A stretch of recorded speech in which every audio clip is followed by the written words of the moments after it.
Give me Squid! Hello, welcome back to Marathon, where I'm looking at the history of James Bond, looking at every novel and film in release order, as well as doing little pit stops along the way to take a look at various other media that may have come out in between. And you join me at Ian Fleming's 6th James Bond novel, Dr. No.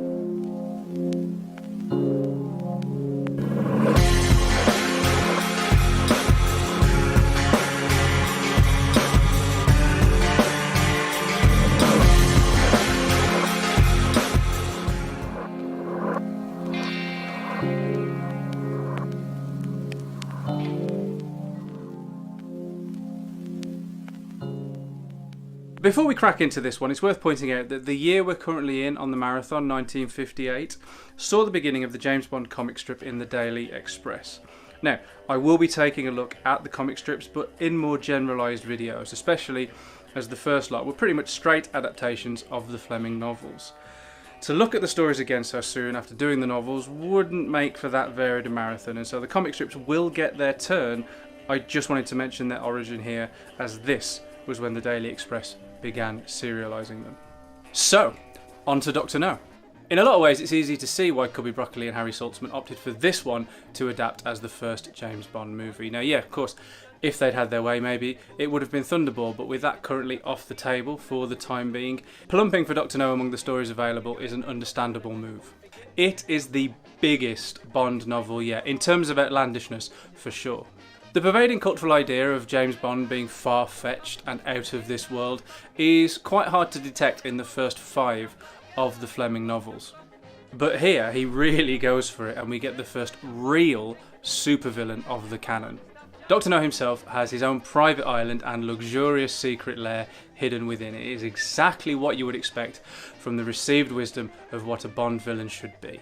And that received wisdom of Bond villains and the larger-than-life aspects of the films have served to turn people off. They can point to them and say, it's far-fetched, it's not believable.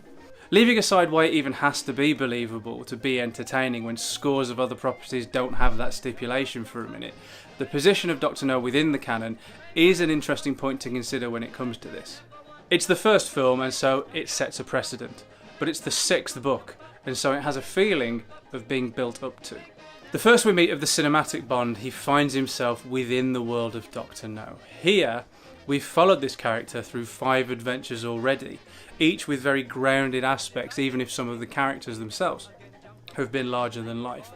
The 5 books so far have all felt quite grounded in plausibility.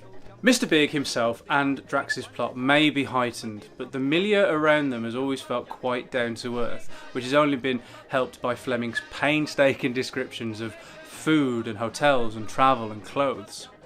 And by the time the book Bond, and therefore the reader, find themselves in Dr. No's orbit, the sheer scale of it and the out there bonkersness of it gives it impact. And through that impact and Bond's reactions to it, it still kind of feels real. Heightened reality, for sure, but No's backstory and how he acquired the island and came to have the appearance that he does, it stays the right side of credible enough to explain it all. So, plonking the Bond that we've been following since that Baccarat game in Casino Royale into this unlikely nightmare makes it very engrossing. It isn't that we read this and think that Dr. No and his private island and his secret lair and his army of staff are grounded. It's that we read this and we realise the fact that they're not is kind of the point. That's what gives the whole thing the impact it has. Even if Fleming hadn't disclosed it, the influences of Sax Rohmer's character Fu Manchu on Dr. No would be there for all to see. That said, the elements applied to a James Bond novel do work. And it isn't that this book begins with the jolt of the enormous and the improbable, it builds up to it. The first chunk of the book is like any other Bond book in terms of relatable reality, as Bond is given what M thinks is a fairly easy job, following Bond's recovery from the poison administered to him by Klebb at the end of the previous story. Not much explanation about that cliffhanger he's given really, beyond the fact that Bond's a tough cookie and Mathis acted quickly enough to save Bond's life. I buy that, even though I would maybe have liked a little bit more disclosure on the ultimate fate of Rosa Klebb beyond she died. There's also the definite feeling that Bond has to prove himself again, which really only adds to the odds that he's facing.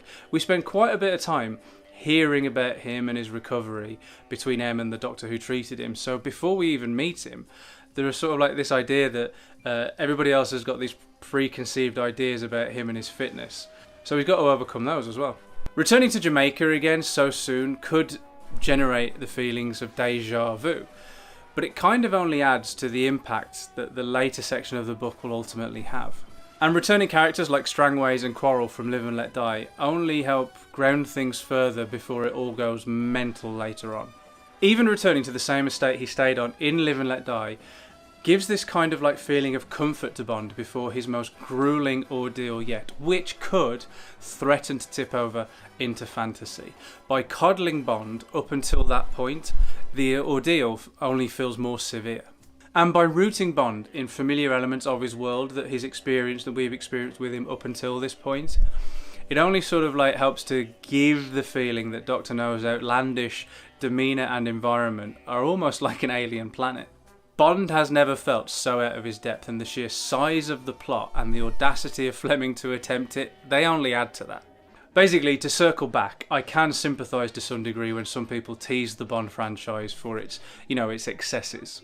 No, I don't need entertainment to accurately depict reality for it to be good, and in terms of escapist cinema, I'd prefer it not to.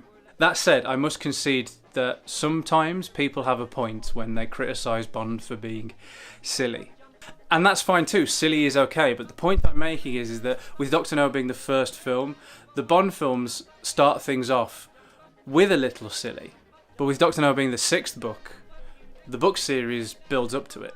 Obviously, I'm going to get to the merits of the films as adaptations when I cover the relevant movies, but it is worth pointing out that Dr. No, the film, is actually one of the more faithful screen adaptations of the source material within the series.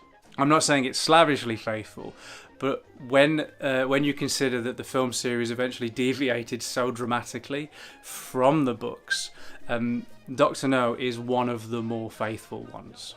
And if your first experience with James Bond is seeing him go up against Dr. No, why wouldn't you assume that that's what he always does?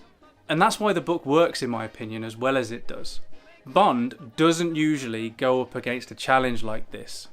At least not at this point. This is colossal, and the book feels like it. The stakes are hammered home, and the bizarreness of the whole thing is quite intoxicating. Especially as throughout it, Bond himself remains as grounded as he always has been. There are some fantastic passages here as Bond tries to make sense of the whole experience. At one point, when he's trying to hold his own against Dr. No, he says, "No doubt you have other tricks, but, Dr. No, you are still a man who sleeps and eats and defecates like the rest of us." He basically says, "Look mate, I know you poop." Try as I might, I'm not entirely sure I can imagine any of the cinematic Bonds saying that line. Roger Moore? Definitely not. Lazenby? No. Pierce Brosnan? Absolutely not.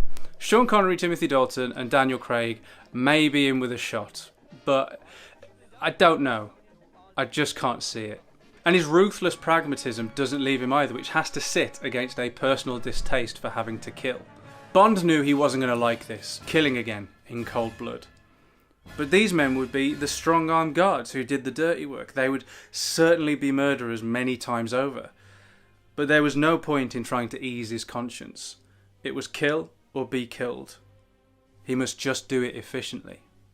Fleming gets the balance of relatable guide through unimaginable scenarios just right, and therefore it kind of stops the book from crumbling under its own silliness and instead turns that silliness into a virtue. So, is it the best yet? Well, no. While Fleming does introduce the outlandish elements into Bond's world quite deftly, the book doesn't feel like it has quite as much love poured into it as Casino Royale, Moonraker and From Russia with Love did. There's also a nastier streak to the violence as well, which is okay as an artistic choice. And look, this is Bond, it's going to be violent. But it's hard to shake the notion that Fleming's doing it to further ground the madness in real consequences. And if that's the case, he needn't have amped up the violence in the way he does here, because Bond grounds the madness in reality himself just through his reactions to it. Quarrel's death is horrific, and he's been a character that's been so full of life that the death does definitely pack a punch. But given that Quarrel's depiction, though from a place of affection, is more than a little patronising, it makes it feel like the gratuitousness of his death does tip over into slightly unnecessary. Racial elements were hardly subtle in Fleming's work, and he found it almost impossible not to discuss what he thought of certain ethnicities when writing scenes which included them. And while he may have had deep affection for the native population of Jamaica, there's still an assumed superiority over them. And there's no affection whatsoever for people of mixed Jamaican and Chinese heritage who are regarded as basically animals. Each character with that heritage that we meet is a villain, and described rather pointedly. And as such, that only contributes to this overall sort of like nasty tone that the book has. And because the book has that, it'll never get a perfect score from me. It isn't just a product of its time either. It's nasty even by those standards. And it's worth pointing out that I believe this was the book which attracted the most criticism of Fleming's work so far. Now, some of that is unfair. The plot and Fleming's construction of it is far stronger than some of that criticism would have you believe. But a lot of it is bang on the money about some of the grubbiness that lies within. But Fleming always was a paradox. He was an amazing writer, and his eye for being able to make the intricacies of a meal fascinating, or the rules of a card game exciting, those are almost unparalleled, I think. I don't think I've read a writer that could do that as well as Fleming. But there are attitudes of his that I just do not agree with. And occasionally he will express a sentiment in this work that I will find absolutely abhorrent. But while I do find his technical expertise laudable, I will still continue to call those elements out when I see them, because they do impinge on the enjoyment of the book. And this is, after all, meant to be an exercise in fairness. And a good example of that paradox is the character of Honey Ryder. Now, she is a receptacle for a heck of a lot of Fleming's opinions on women, as a lot of his female lead characters were, and she is depicted as quite young compared to previous heroines. So there's an extra layer of, I don't know, patronising, I guess, which is compounded by the fact that she has a broken nose. Now, Bond, and therefore Fleming, do find that broken nose endearing, but there's an element of sort of like white knightness there, where Bond offers to pay for the corrective plastic surgery while maintaining he doesn't think she needs it. He would rather she didn't have it, but if that's what she wants, then he'll pay for her surgery. And there's the backstory to the broken nose as well, which is just an unnecessary layer of dark, which feels like it's just there to frame Honey Ryder as the damsel in distress that Bond can come in and save. But she's still created with a fierce independence and capability.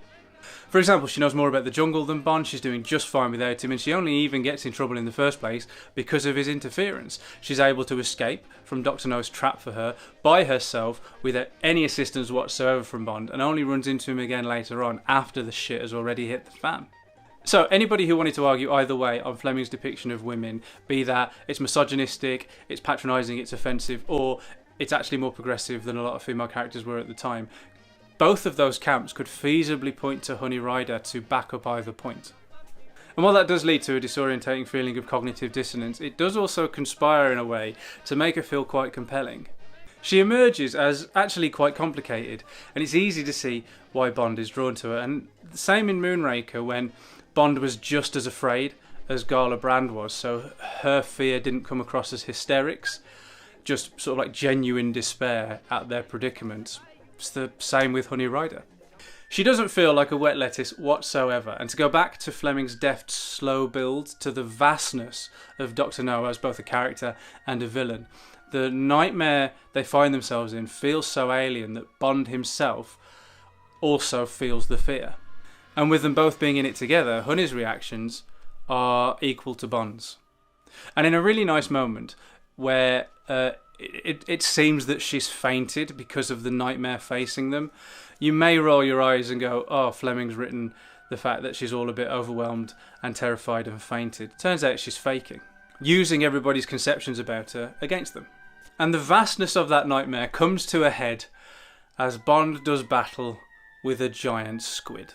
Yes, now as a sentence that does sound incredibly silly, and the closest the films have gotten to it, I guess, would be Roger Moore's wrestle with an anaconda in Moonraker. And maybe it hasn't been adapted in the films, probably because audiences, a lot of whom already think that Bond is too silly, may find a tussle with a giant squid a touch too far. But if they can accept an invisible car, and look, I know many didn't, but it didn't stop the producers from including one anyway, then I say we can accept a giant squid. Yes, I am an advocate for the giant squid. I am pro-squid. I want that squid adapted into the Bond films at some point. Yes, it's fantastical, but as with the other nutso elements in this book, its fantastical nature is what makes it formidable. Give me squid! In the lengthy build-up to No Time to Die, where I think because of various delays because of COVID, I think we had a trailer for about 2 years before the film eventually came out. And I remember drunkenly tweeting that I was convinced that shot of Bond in the trailer looking horrified at something underwater, I was convinced that they were finally adapting the giant squid for the films. Especially because there were rumours swirling about that Rami Malek was playing a rebooted Dr. No.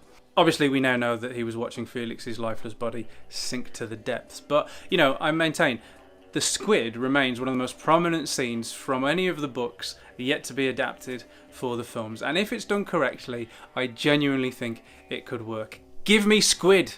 And I think its approach in the book is correct. I don't mind the squid. It caps off Bond's ordeal in one hell of a climax. So, an imperfect book to say the least, but one which is thoroughly memorable. It's Bond Unleashed, and now that Fleming's done that, he can go there again. With Dr. No, Bond's world gets blown wide open to all manner of possibilities. Because, as Fleming said, while his work may go beyond the probable, it doesn't, he thinks, go beyond the possible. Dr. No himself may be ripped off from Fu Manchu on a conceptual level, but that doesn't preclude Fleming from bringing him to life in an expert way, with his startling appearance described incredibly vividly. His death is therefore quite satisfying in a grimly hilarious way, as this monstrously formidable opponent is buried alive under a huge pile of bird shit. Fleming's more racist tendencies creep into this book more so than any other so far.